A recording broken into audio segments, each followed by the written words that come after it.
Due to some of the problems, we get distracted in spiritual life. Sometimes due to laziness or career life. Career life, is that what it means? How to practice Krishna consciousness in such situation? It is the nature of the mind to get distracted. As Krishna says in the Bhagavad Gita, in the beginning itself, Krishna tells Arjuna that Bahushaka hi anantasya buddhayo avyavasayinam. It is natural for a living entity to be distracted by various ideas of sense gratification. So many millions of lifetimes we have been cultivating this habit of sense gratification. So naturally, the mind will keep popping up newer and newer ideas for sense gratification. Although none of those ideas will ever give us real happiness and satisfaction. But still, the mind keeps popping up ideas. There is a hope. Durasha. Asha means hope. Durasha means hope against hope. Hope which can never be fulfilled. That is our position. So, naturally, the mind will keep popping up desires for sense gratification. Now, if we have to remain steadfast in our path of spiritual life and we don't want to get deviated, what we have to do, there are certain things which we have to do. One is we have to always cultivate the association of devotees. Sadhu Sangha. We associate with people who have similar aspirations to progress in spiritual life. And simultaneously, Asat Sangha Tyaga. We give up the association of people who have no interest in spiritual life. Always in this material world, you can broadly classify all the living entities into two categories. Dvau bhuta sargau lokesmin daiva asura evacha. One is called daiva, one is called asura. So, one is called divine, another is called demoniac. What is this divine and demoniac? One set of people will look like ordinary human beings, devas. Asuras will have two horns, teeth protruding, and very dark and looking very fearsome. Hair is all like this. No, that's not what it means. Vishnu Bhakto Smrito Daiva.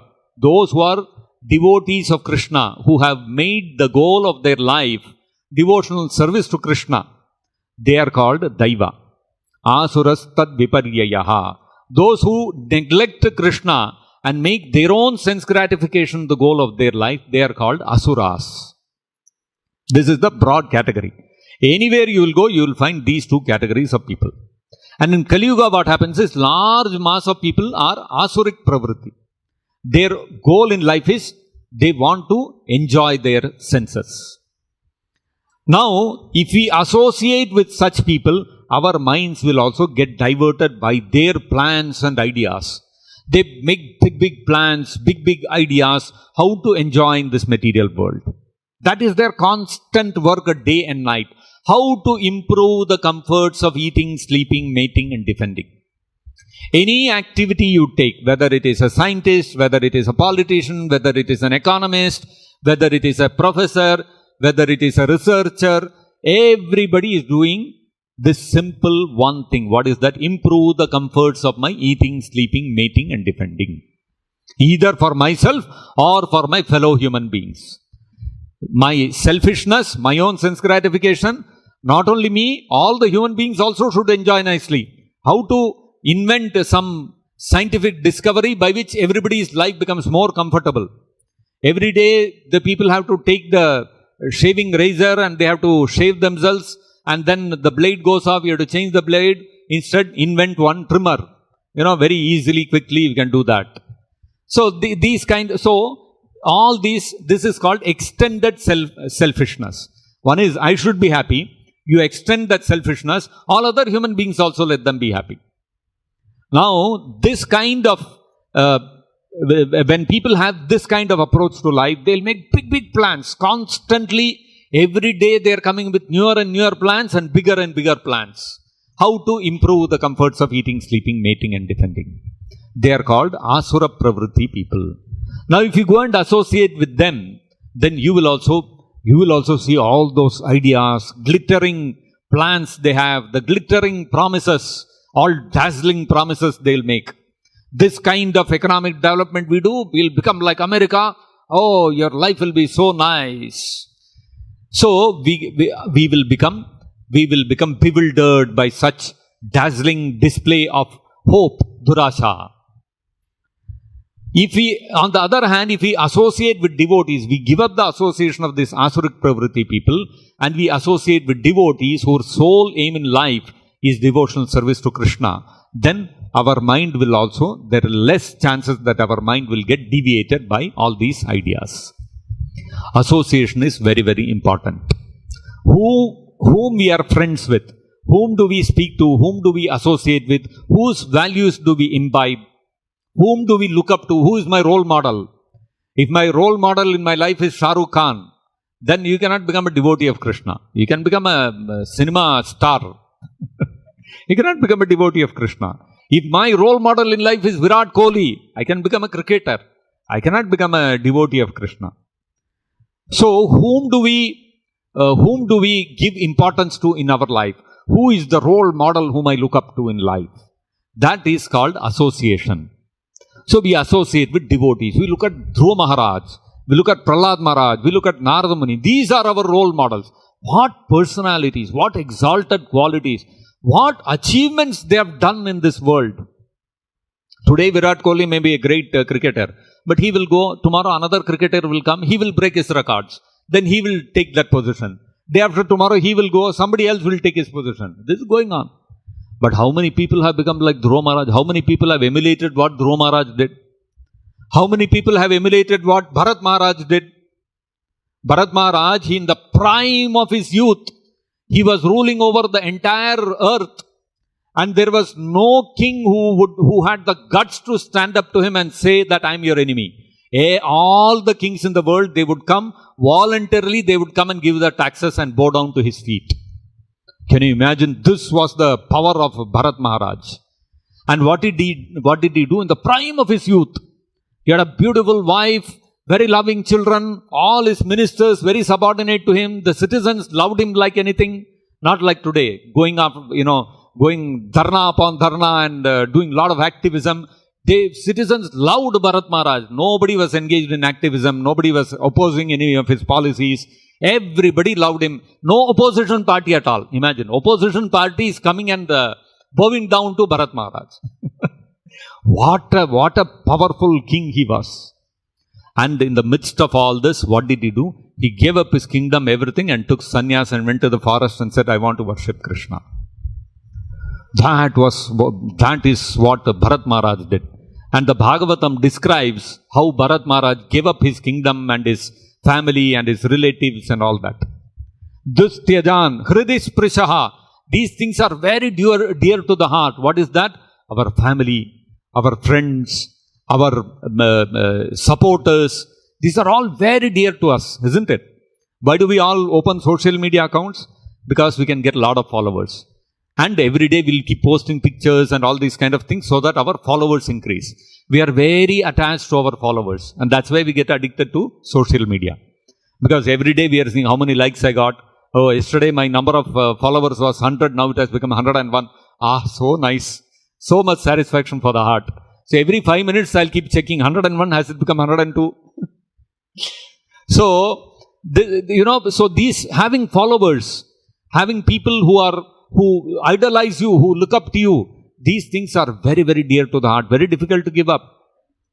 Your own family members, if you have a loving wife and loving children, you cannot give them up. These are all very close to the heart. Hridis Prishaha, they touch your heart. And Bharat Maharaj gave up all these things. How did he give up? Oh, crying and weeping. What to do? I have to take sannyas. Oh, no. Malavad, yuvaiva jahau, yuvaiva malavad. Just like in the morning, we get up, we go to the toilet, we pass stool, we immediately come out as soon as we have finished the activity. We want to get out of the place and take bath and move out of the place. We don't keep sitting in the toilet. What to do? I have to give up my stool.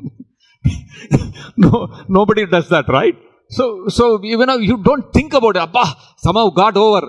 Like that, Bharat Maharaj gave up his family, his relatives, his followers, his kingdom, his riches, everything he gave up in the prime of his youth. And so the Bhagavatam describes this and it says, Manasapi, even in the mind, no other king has been able to emulate what Bharat Maharaj has done. Because Makshikeva Garutmataha. If we try to follow the path of Bharat Maharaj, it is like a mosquito trying to follow the path of Garuda. Garuda can fly and cross over the universe.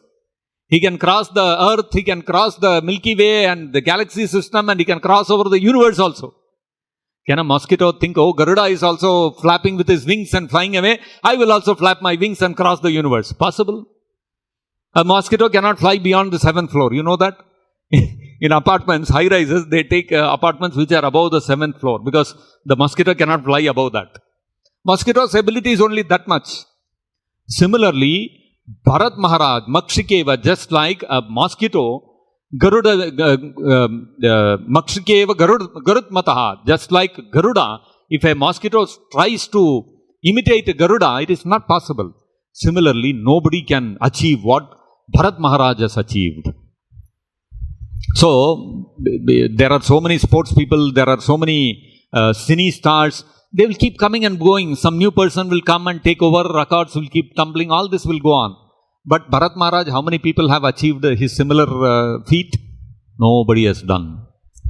So therefore, these are the role models which are given in the Bhagavatam.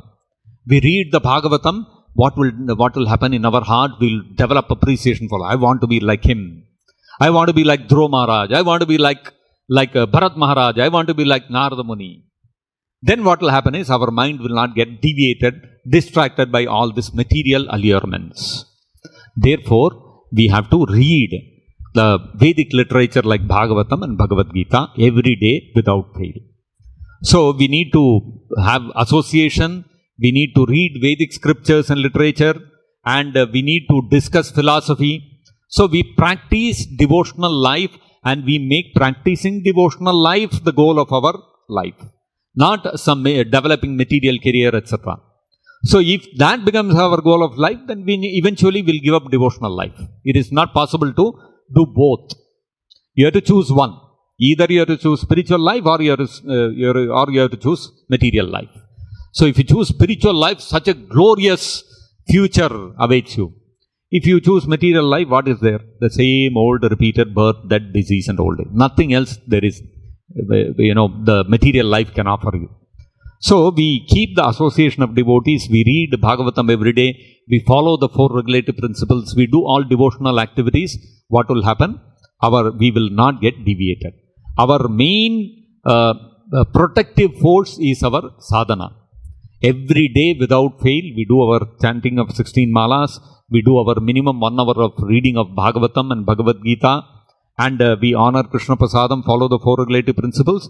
These things will protect us from our mind getting deviated by material allurements. Okay?